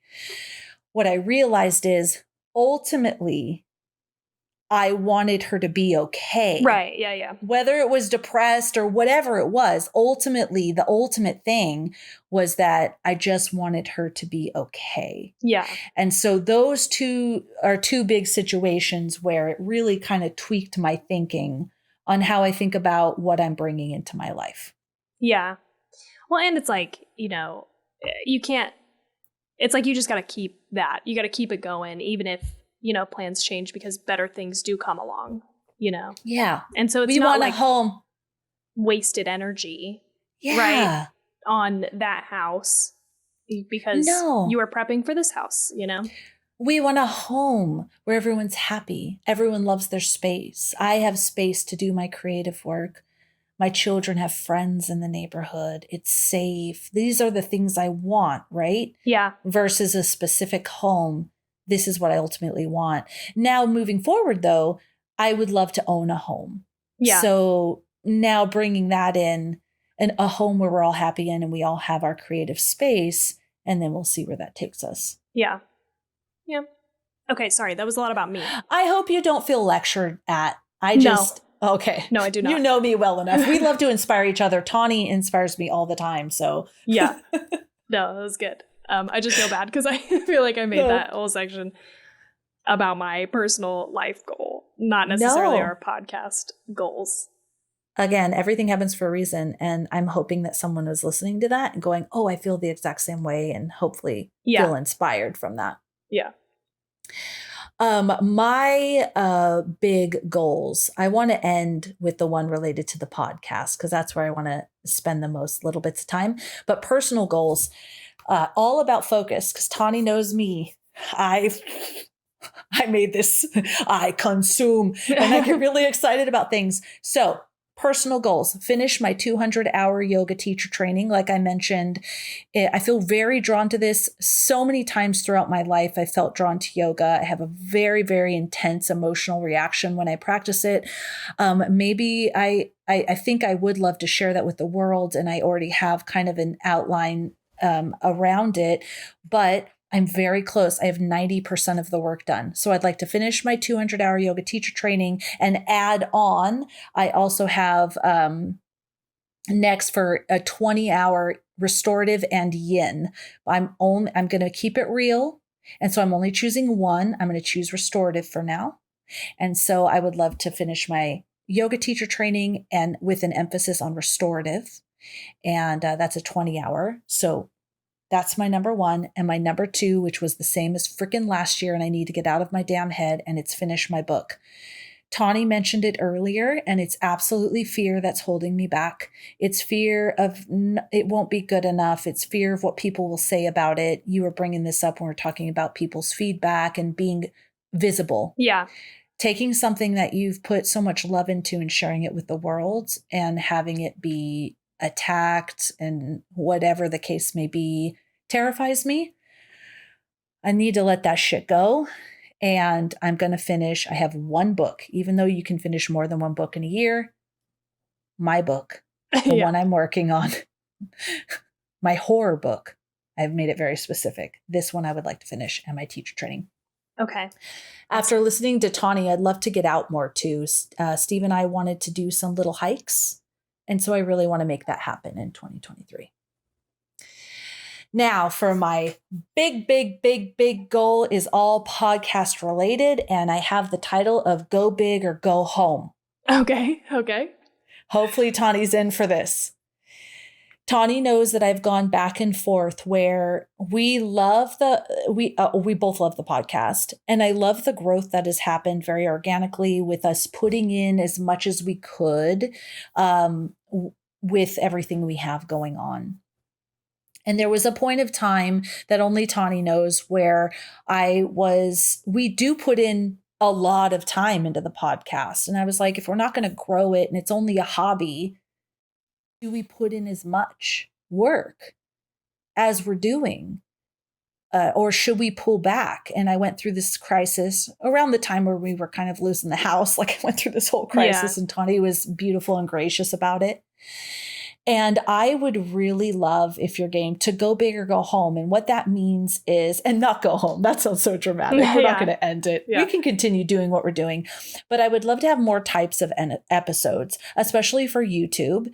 And so things like we just talked about mini-sodes, where we were talking about the lodge, maybe just a real quick take, or we go to a haunted place, or I also have grow our audience, introduce TikTok. So Instagram, really keep building that up and posting more and engaging with people, but also build up TikTok. I think that's a great space for us.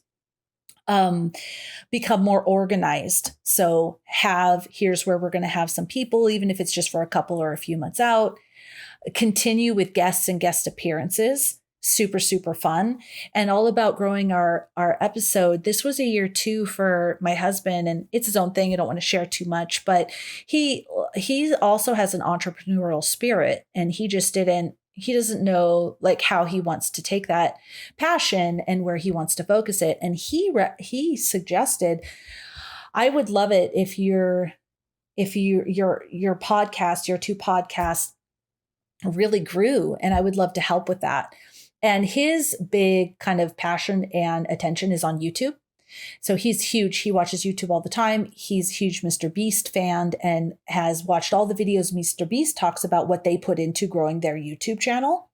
And so he said he would love to help us with that, growing our YouTube channel, and because it's a whole other beast, like just the thumbnail you use on your YouTube channel. But he has studied it all. Yeah. And so he said he would love to help us. And I think that would be cool. But in 2023, I would love, Tawny maybe looks a little stressed. I'm not saying we need to dedicate like, we need to triple our output right now. Yeah. Because Tawny maybe doesn't like me, but just doing a little bit more and expanding. Like even if we do your TikTok, maybe we look at YouTube, maybe a few more extra little things, some collaborations, different stuff like that. And what if we make this like a family affair? Maybe Jade wants to get in on it and we really just grow this bad boy. Let's grow this shit. It's fun. I love it. Can you imagine? Okay, my goals, and I'm going to shut up. I would love, my number one goal is our number one goal, back. My number one goal would be so cool if we were big enough to have an editor for our podcast episodes, because then we could do more. Yeah, totally agree. Number two would be either social media, because someone who's really good, who knows all that shit about what we need to post, that social media person, or a researcher. So those are like the biggest chunks of time where if somebody was to be able to be a part of our team and help us with that, that means we could do more recording. Yeah. Which is what we love most. All right. So those are my big goals and dreams for 2023. I think Tawny looks real stressed by it. No, I'm in. I feel like I've been in the same boat too. Like it's really hard to live a life and put focus on this. And I don't know if I've talked about this, but to be just totally like transparent about me and the way that I kind of have approached our podcast is like in the past, I've had things that I've tried that I have put a lot of time and energy into. And I have a tendency to sort of like go a little bit too hard. Like I go too hard on something, and I've told Felicia all of this, so she knows, but it's like I make it such a big deal so that when it doesn't work out the way that I want it to, there's like a lot of just like, negative emotions that kind of spin up, and then it makes the thing not fun anymore. And like I have been terrified since the beginning of starting this podcast of doing that to this podcast, because I don't want to make this not fun in any way, shape, or form, because that's what keeps us coming back. And so I feel like what I have kind of focused on is not, making it such a big deal. That way it's, I'm able to show up consistently rather than just like a huge burst and then have it like fall apart, because I feel like I am kind of a burster. Like I have bursts of energy and bursts of things that I want to do, but I can commit to things, but I don't know if I'm always consistent, right? Yeah. So me too. That's been one of my fears, is like I'm afraid to go too hard and have too big of goals. I know this is blasphemy that I'm saying out loud right now, but I am afraid to make it so big that if it doesn't work out, I am like disappointed or sad or mad or whatever. And that's something that I need to work through, obviously, but I just don't know how, really, because it's like hard when you have these things that you want to have happen. But I agree. I'm in the same boat where I feel like, yes, it's super fun, and I would love to grow it and do more and have, more of an audience. It's just about how we do that in a way that's, what am I trying to say? That we can consistently show up for. That way we don't just burn ourselves out.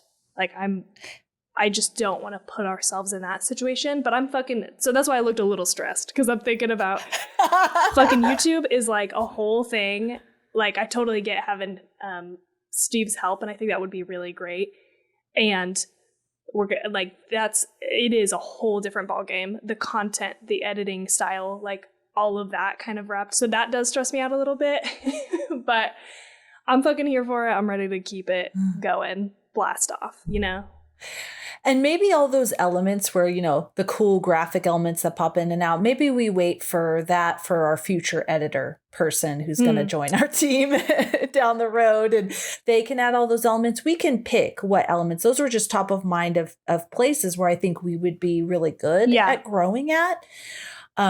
Yeah, I totally agree. As you can see, my personal goals, I narrowed that down real tight. Yeah. These two things, because I'm the same. I have these bursts of energy, and then I definitely need my nesting time. Yeah. And then my burst of energy, then my nesting time. I just always go back to, if this is what I had to do full time, was show up with you and create content and talk about movies, that would be epic. But to get there, I have to do that alongside my 40 plus hour a week job. Right. And everything else that I have going on. There's no other way around it. So what is a way where maybe we can increase our output just enough to where maybe it's a little uncomfortable, but not too uncomfortable where we're burning out? That's our goal. Yeah. I'm here for it. Yeah. Okay, cool. Go big or go home. Go big or go home. Go home. Yeah, though. Let's just say maybe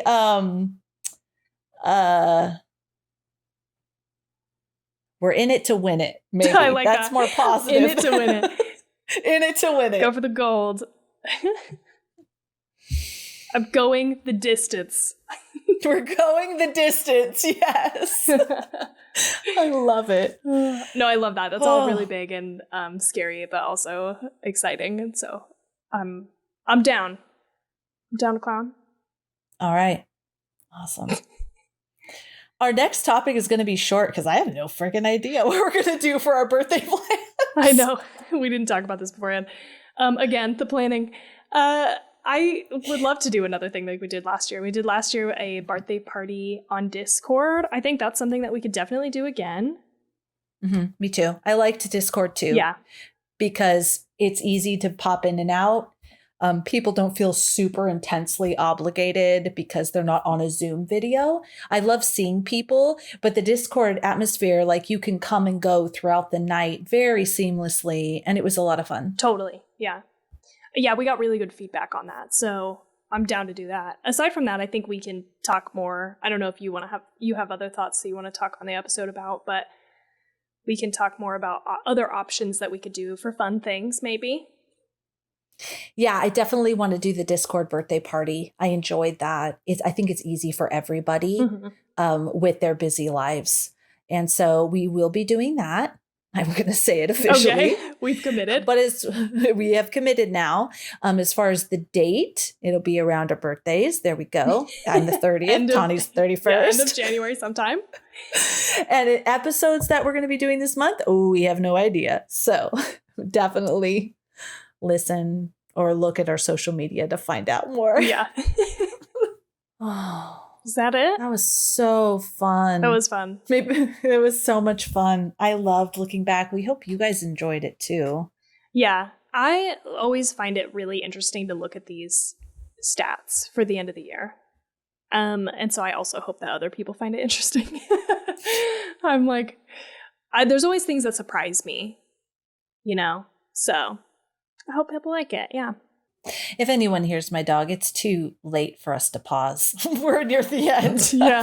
I think TT's friend is getting picked up, so she's going to be barking. But yeah, that was fantastic. Thank you all for just such a beautiful year. We truly are honored for every single person that comments, likes, engages, shares feedback, downloads our episodes, and listens with us. This is a long one, so maybe we'll make it a two-parter. But we really, really enjoyed having you. Just like any other episode, you can find us on Instagram as one of our main hubs at 2 Chicks and a Horror Flick. But as you heard, maybe it'll be TikTok and YouTube in the future. Right. But right now it's still Instagram at 2 Chicks and a Horror Flick. Also 2chicksandahorrorflick.com. Both of those places will lead you to links to all of the other social media platforms that we're on, our episodes, our merch. If you want to buy some merch. Oh, I wore a 2 Chicks and a Horror Flick shirt during the holidays, and all of my family members were like, where's my shirt? And then my sweatshirt I had my daughter Kate, she like sews and alters clothes. She like kind of did something cool to it. And she was like, can I have a sweatshirt? So that I'm going to be buying gifts for everybody. 2 Chicks and a Horror Flick merch. Nice. Also, get ready for our birthday. Join our free horror Discord community. All of that links that you can find on our Instagram or our webpage. And what else, Tawny? You could support the show by going to our Patreon or giving us a like, review, and subscribe on whatever podcatcher you're listening to us on. Cheers to 2022. Cheers. Thank you for all of what you do. And like Felicia said, I also want to say thank you to the silent listeners. You know, I think we have people out there that listen and we never hear from you. And we would love to hear from you. Please send us a message. But we don't know, you know, and that's what's like weird about having a podcast, like I said earlier. So just shout out to you guys. You lurkers. You know who you are. Yeah. We see you. Yeah. And we love you. Yes. Oh, yay. Okay, here we go. 2023. We're in it to win it. Have a great year with no nightmares.